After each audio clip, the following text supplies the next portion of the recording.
Breaking news చూస్తున్నాం. Parliament ఎన్నికల్లో BRS party ఏ మాత్రం ప్రభావం చూపలేకపోయింది. దీంతో బీఆర్ఎస్ ఎమ్మెల్యేలు కాస్త అధికార పార్టీలో చేరేందుకు సిద్ధంగా ఉన్నట్లు తెలుస్తోంది. కాంగ్రెస్ లో బీఆర్ఎస్ ఎమ్మెల్యేల చేరికకు రంగం సిద్ధమయ్యారని, అందుకు కాంగ్రెస్ నాయకులు ముహూర్తం ఫిక్స్ చేసినట్లు సమాచారం. ఇక గ్రేటర్ హైదరాబాద్ పరిధిలోని 6 బీఆర్ఎస్ ఎమ్మెల్యేలు కాంగ్రెస్ తీర్థం పుచ్చుకోనున్నట్లు విశ్వసనీయ వర్గాల సమాచారం. వచ్చే వారం కాంగ్రెస్ లో చేరేలా చర్చలు జరుగుతున్నట్టు తెలుస్తోంది. ఇక బీఆర్ఎస్ ఎల్పీని కాంగ్రెస్ లో విలీనం చేయడమే లక్ష్యంగా సీఎం రేవంత్ రెడ్డి వ్యూహాలు రచిస్తున్నట్లు సమాచారం.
పార్లమెంట్ ఎన్నికల్లో బీఆర్ఎస్ పార్టీ ఏ మాత్రం ప్రభావం చూపలేకపోయింది. దీంతో బీఆర్ఎస్ ఎమ్మెల్యేలు కాస్త అధికార పార్టీలో చేరేందుకు సిద్ధంగా ఉన్నట్లు తెలుస్తోంది. కాంగ్రెస్ లో బీఆర్ఎస్ ఎమ్మెల్యేల చేరికకు రంగం సిద్ధమయ్యారని, అందుకు కాంగ్రెస్ నాయకులు ముహూర్తం ఫిక్స్ చేసినట్లు సమాచారం. ఇక గ్రేటర్ హైదరాబాద్ పరిధిలోని 6 బీఆర్ఎస్ ఎమ్మెల్యేలు కాంగ్రెస్ తీర్థం పుచ్చుకోనున్నట్లు విశ్వసనీయ వర్గాల సమాచారం. వచ్చే వారం కాంగ్రెస్ లో చేరేలా చర్చలు జరుగుతున్నట్లు తెలుస్తోంది. ఇక బీఆర్ఎస్ ఎల్పీని కాంగ్రెస్ లో విలీనం చేయడమే లక్ష్యంగా సీఎం రేవంత్ రెడ్డి వ్యూహాలు రచిస్తున్నట్లు సమాచారం. ఇక ఇదే అంశంపై పూర్తి సమాచారం మా హైదరాబాద్ ప్రతినిధి హరీష్ అందిస్తారు. చెప్పండి హరీష్. రైట్, థ్యాంక్ యూ కీర్తన. కాంగ్రెస్ పార్టీలో ఆపరేషన్ ఆకర్ష్ మరోసారి మొదలైంది. ఎన్నికల ముందుకు సంబంధించి కాంగ్రెస్ పార్టీలోకి పెద్ద ఎత్తున చేరికలు జరిగాయి. బీఆర్ఎస్ పార్టీకి సంబంధించి ముఖ్య నేతలు కావచ్చు, సిట్టింగ్ ఎంపీలు, ఎమ్మెల్యేలు అంతా కూడా వాళ్ళు బీఆర్ఎస్ పార్టీని వీడి కాంగ్రెస్ పార్టీలోకి వచ్చిన నేపథ్యం కనిపించింది. దాంట్లో కొంతమంది పార్లమెంటు కూడా ఎన్నిక అయిన నేపథ్యం ఉన్నది. ఇక ప్రధానంగా హైదరాబాద్కి సంబంధించి కూడా గతంలో పనిచేసిన మేయర్ కావచ్చు, ప్రస్తుతం కొనసాగుతున్న మేయర్తో పాటు కౌన్సిలర్లు, కార్పొరేటర్లు అంతా కూడా బీఆర్ఎస్ పార్టీని వీడారు, కాంగ్రెస్ పార్టీలో వచ్చిన నేపథ్యం కనిపించింది. ఇక మొన్న ముగిసిన పార్లమెంట్ ఎన్నికల సంబంధించి ఇక కాంగ్రెస్ పార్టీ 8 స్థానాలు, బీజేపీ 8 స్థానాలు, ఇక ఎంఐఎంకి సంబంధించి కూడా 1 స్థానం గెలుచుకుంది. ఇక పూర్తిగా బీఆర్ఎస్ పార్టీకి సంబంధించి కూడా 1 సీటు కూడా గెలవలేని పరిస్థితి ఏర్పడ్డది. ఇప్పుడు అక్కడ పార్టీ నేతలంతా కూడా వాళ్ళ భవిష్యత్తుకు సంబంధించి కూడా ప్రశ్నార్థకంగా మారిన నేపథ్యం కనిపిస్తుంది. ఎందుకంటే గత అసెంబ్లీ ఎన్నికలకు సంబంధించి కూడా ప్రభావం చూపలేకపోయింది, లోక్సభ ఎన్నికల్లో కూడా బీఆర్ఎస్ పార్టీ ప్రభావం చూపలేకపోయింది. ఇక మరోసారి బీఆర్ఎస్ పార్టీ సంబంధించిన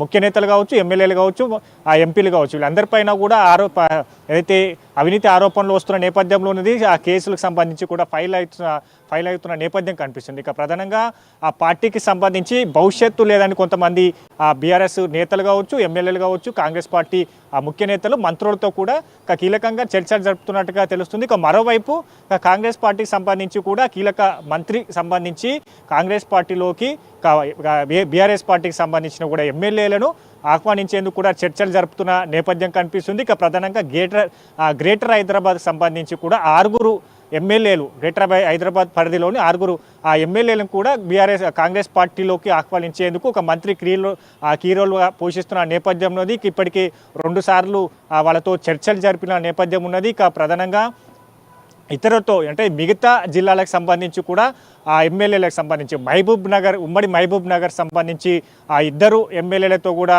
టచ్లో ఉన్న నేపథ్యం అనేది. ఇక మరోవైపు మాజీ సీఎం ఏదైతే ఆ జిల్లాకు సంబంధించి మెదక్ ఆ జిల్లాకు సంబంధించి కూడా ఒక బీఆర్ఎస్ ఎమ్మెల్యేతో కూడా చర్చలు జరుపుతున్నట్టుగా తెలుస్తున్న నేపథ్యం అనేది. ఇక మొత్తంగా ఉమ్మడి మహబూబ్ నగర్కి సంబంధించి కూడా 3 ఎమ్మెల్యేతో చర్చలు జరిపిన నేపథ్యం కనిపిస్తుంది. ఇక హైదరాబాద్కి సంబంధించి 3, అలాగే ఏదైతే ఉమ్మడి రంగారెడ్డి జిల్లాకు సంబంధించి కూడా 3 ఎమ్మెల్యేలతో కూడా ఇప్పటికీ కీలకంగా చర్చలు జరిపినట్టుగా తెలుస్తున్న నేపథ్యం అనేది. వాళ్ళకి సంబంధించి కూడా వాళ్ళు ఆ చర్చలు కూడా సఫలమయ్యే నేపథ్యం అయితే కనిపిస్తున్న నేపథ్యం. ఇప్పటికే పొలిటికల్ సర్కిల్లో కూడా చర్చనీయాంశంగా మారుతున్న నేపథ్యం. ఎందుకంటే ఇక బీఆర్ఎస్ పార్టీకి సంబంధించి కూడా చితికల పడ్డ పరిస్థితులు ఉన్నాయి. అక్కడ ఎమ్మెల్యేలు కూడా వాళ్ళు సొంత పార్టీని వదలాలని కూడా భావిస్తున్న నేపథ్యం కనిపిస్తుంది. వాళ్ళే స్వయంగా కాంగ్రెస్ పార్టీ ముఖ్య నేతలతో కావచ్చు, మంత్రులతో కొంతమంది టచ్లో ఉంటున్న నేపథ్యం ఉన్నది. ఇక మరికొంతమంది కాంగ్రెస్ పార్టీ ముఖ్య నేతలు కావచ్చు, మంత్రులతో కీలకంగా చర్చలు జరుపుతున్న నేపథ్యం కనిపిస్తుంది. ఇక ప్రధానంగా బీఆర్ఎస్ పార్టీని వీడి కాంగ్రెస్ పార్టీలోకి వస్తే వాళ్ళు ఎట్లాంటి హామీలను ఆశిస్తున్నారు, ఇక్కడ కాంగ్రెస్ పార్టీలోకి వస్తే ఏ విధంగా ఉండబోతుంది అనే పైన కూడా పూర్తిగా మరోసారి చర్చలు జరిపే అవకాశం కనిపిస్తుంది. ఇక మొత్తంగా గ్రేటర్ హైదరాబాద్ సంబంధించి కూడా 6 ఎమ్మెల్యేలకు కూడా చర్చలు సఫలమైనట్టుగా తెలుస్తుంది. వారు మరో వారంలో కూడా కాంగ్రెస్ పార్టీలోకి పెద్ద ఎత్తున చేరికలు జరిగే అవకాశం అనేది 6తో పాటుగా ఇతర జిల్లాలకు సంబంధించి కూడా బీఆర్ఎస్ ఎమ్మెల్యేలతో కూడా మంతనాలు జరుపుతున్న నేపథ్యం కనిపిస్తుంది. ఇక మొత్తంగా కాంగ్రెస్ పార్టీకి సంబంధించి అధికారంలోకి వచ్చిన తర్వాత 65 సీట్లు గెలుచుకున్న నేపథ్యం అనేది. ఇక పార్లమెంట్ ఎన్నికల్లో 8 సీట్లు గెలుచుకున్న నేపథ్యం కనిపిస్తుంది. ఇప్పుడు స్థానికలకు సంబంధించి ఎన్నికలు జరుపుతున్నాయి కాబట్టి కాంగ్రెస్ పార్టీకి సంబంధించి కూడా ఇప్పుడు అనేక వ్యూహాలను కూడా సంధిస్తున్న నేపథ్యం. మరోవైపు శాసన మండలికి సంబంధించి కూడా ఏదైతే ఆ మండలిలో ఇప్పటికే కాంగ్రెస్ పార్టీకి సంబంధించి 4 ఎమ్మెల్సీ స్థానాలు ఉన్నాయి. వాటి మెజార్టీ పెంచుకోవాలి, శాసన మండలిలో బలం పెంచుకోవాలని కూడా కాంగ్రెస్ పార్టీ భావిస్తున్న నేపథ్యంలో మరోవైపు సీఎం రేవంత్ రెడ్డి మార్క్ కూడా కనిపిస్తున్న నేపథ్యం. ఎందుకంటే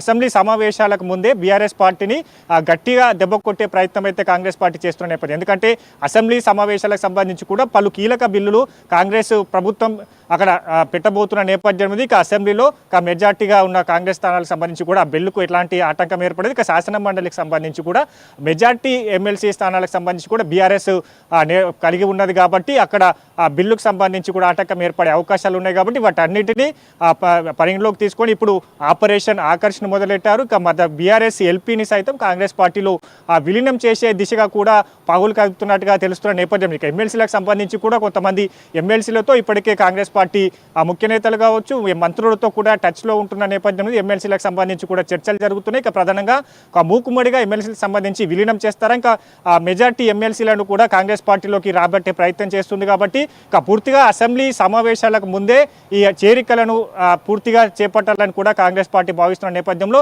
ఇప్పటికే ఈ 6 ఎమ్మెల్యేలకు సంబంధించి కూడా వచ్చే వారంలో చేరికలు ఉండే నేపథ్యం కనిపిస్తుంది. ఇక మొత్తంగా ఎమ్మెల్సీలకు సంబంధించి కూడా వాళ్ళ చేరికలు కూడా సంబంధించి కూడా త్వరలో ఆ ఎమ్మెల్సీలను చేల్చుకునే నేపథ్యం అయితే కనిపిస్తుంది. ఇక మొత్తంగా ఏఐసీసీ ఆదేశాలు కావచ్చు, అంటే ఇతర పార్టీల నుంచి కాంగ్రెస్ పార్టీలోకి వచ్చిన ఎవరైతే రావాలనుకుంటారో వాళ్ళందరినీ కూడా చేర్చుకోవాలని ఐఐసీసీ ఆదేశించింది. కాబట్టి దానికి అనుగుణంగా ఇప్పుడు కొనసాగుతున్న నేపథ్యం ఇక బీఆర్ఎస్ పార్టీకి సంబంధించి కూడా బలంగా ఢీకొట్టే విధంగా, బలంగా దెబ్బ కొట్టే విధంగా ఈ సమావేశాలను కూడా కాంగ్రెస్ పార్టీ శాసన మండలిలో, శాసనసభలో మెజార్టీ స్థానాలు సొంతం చేసుకునే విధంగా ఇప్పటికీ అక్కడ బీఆర్ఎస్ నేతలకు సంబంధించి కూడా ఎమ్మెల్యేలు కావచ్చు, ఎమ్మెల్సీలు కావచ్చు, వీళ్ళందరినీ చేర్చుకునే క్రమం కనిపిస్తున్న నేపథ్యం. ఇక వచ్చే వారానికి సంబంధించి కూడా కాంగ్రెస్ పార్టీలోకి బీఆర్ఎస్ ఎమ్మెల్యేలతో పాటుగా వాళ్ళ అంచర్లు కూడా పెద్ద ఎత్తున చేరే అవకాశం అయితే ఉంది.